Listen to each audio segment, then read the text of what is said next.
The warrants used to search the home and office of President Trump's attorney Monday mentioned the president by name. Sources who've seen these warrants say one also referenced the infamous Access Hollywood video that surfaced during the presidential campaign. CBS News Justice and Homeland Security correspondent Jeff Pegues joins us now on the phone to explain all this. Jeff, just explain to us what these new details mean.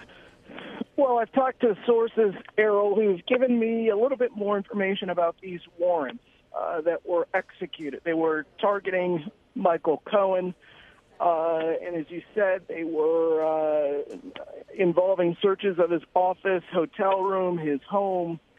Now, the sources that I've spoken with who have seen the warrants say that there were 4 of these warrants in total, and they say that the president's name, Donald Trump, was mentioned several times in these warrants.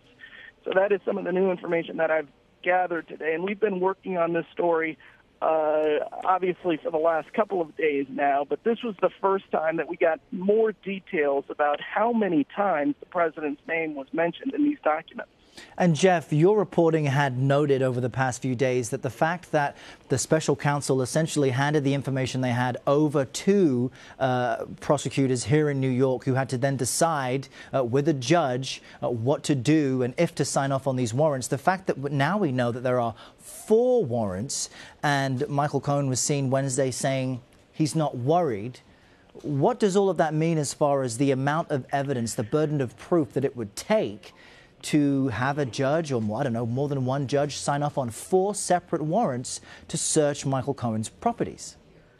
Well, the warrants themselves suggest that investigators believe that there is information there in those locations that they believe is pertinent to their investigations. Now, whether it's in some ways dealing with the Russia investigation, or whether it's dealing with the payments to Stormy Daniels and others, investigators believe that there is something there that they wanted to preserve before it could potentially be destroyed. So this is information that they believe is pertinent to these investigations. Now, we've reported on the Russia investigation, obviously, for over a year now, and sometimes you sort of forget the significance of these events. And what I've learned today, when you just think about the fact that you have a sitting president whose name is mentioned several times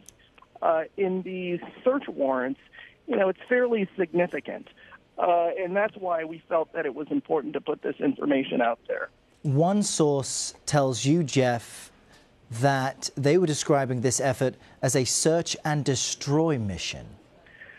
What does that mean? Yeah, and I found that language obviously very colorful because the source that I spoke with, who has seen these documents, the fact that the president's name was mentioned, several times stood out, suggesting to this person that this really wasn't about Michael Cohen, that it was about President Trump.